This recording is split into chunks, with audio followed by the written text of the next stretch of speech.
All right, hello and welcome to the video. In this video, I'm going to briefly discuss how to defend a shoot and tackle attack, which is like the old school MMA, like the early days of mixed martial arts when the grapplers like to just dive in at the less experienced karate fighters that they had, and most of them were piss poor karate fighters, to be honest with you. But how to defend against a shoot and tackle attack, which one or more persons might try against you. The first thing you need to realize is wherever the head goes for a moving person, wherever their head goes, the rest of the body will tend to follow. Okay. So when they go to shoot in and tackle you, like so, and they're just either diving in or whatnot, you're going to always move at angles, 45-degree angles as a karate fighter or as a JJJ fighter. You're not going to sidestep like this. You're actually going to step in, grab them by the back of their head, and push down, pushing their face into the pavement. You're not going to try to step back. All right.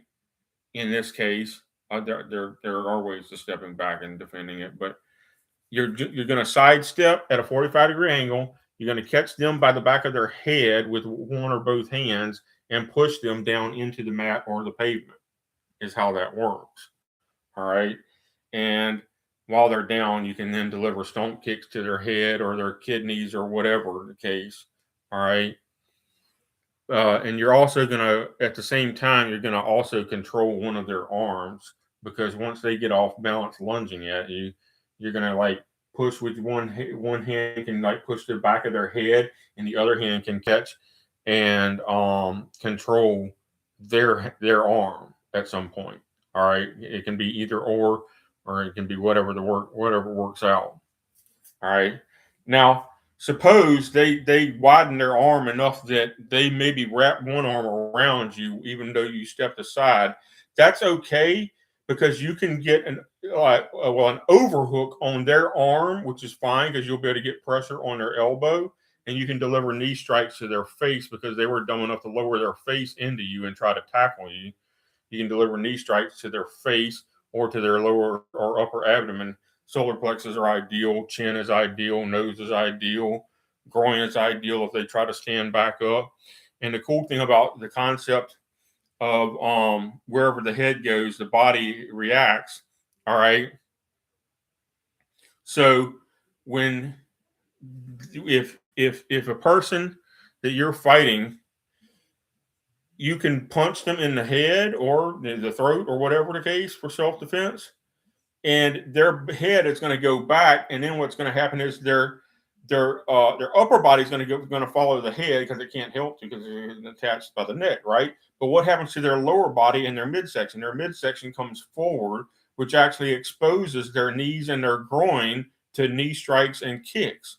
So when you punch somebody in the head, their natural inclination is going to be to move back like this, and now they're exposed down here, and you can kick them or knee them in the groin, or kick them or knee them in the side of their thigh or their knee, and that way. And then whenever you kick someone in the groin, what's going to happen? They're going to come down like this, and you can grab them by the back of the head from then, grab them by the back of the head and pull them into a clenched knee strike. So those are some ways of stringing combinations together. I got a little off topic, but that deal with the fact that your head can't help but go wherever the upper body goes, and vice versa. All right. So if they're tackling you, just remember you grab them by the back of their head as they're shooting in and drive them to the pavement. Don't let them get on top of you. All right. You drive them face first into the pavement, and they'll probably leave you alone. All right. I think that's a and again, you're gonna step. You can step.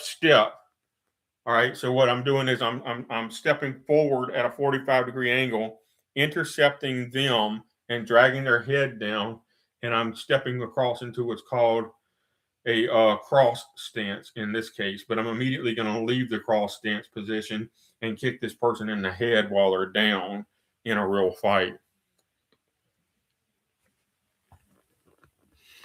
All right, so that's I think is like I said, I wish I had people to demonstrate on, but I don't have I'm now medically disabled and I don't have a lot of healthy friends that are of age to do this kind of stuff with. I wish I did, but that's another topic. Anyway, that's how you stop a shoot and tackle attack. And it takes practice like anything else. Like if you saw early MMA days, a lot of the pure karate fighters did not have experience against pure grapplers. Um, and the pure grapplers did have experience against pure karate fighters. So that's why the pure grapplers flat out won in the early MMA days. But karate can work and Japanese jiu-jitsu can work, as was proven by Chinzo Machida and more importantly, his younger brother, Lyoto Machida. And Lyoto Machida won using almost exclusively karate. And I wouldn't even call it the best style of karate out there. Shotokan has a lot of flaws, a lot of theory flaws. I would say one of the best styles that is widely known is Kyokushin karate. And I'm not saying that Kyokushin is the best either, because there's some bad habits in Kyokushin too. But at least everybody knows what Kyokushin is for me to name. All right. So anyway, if the karate fighters had more experience against grapplers, they wouldn't have got beat.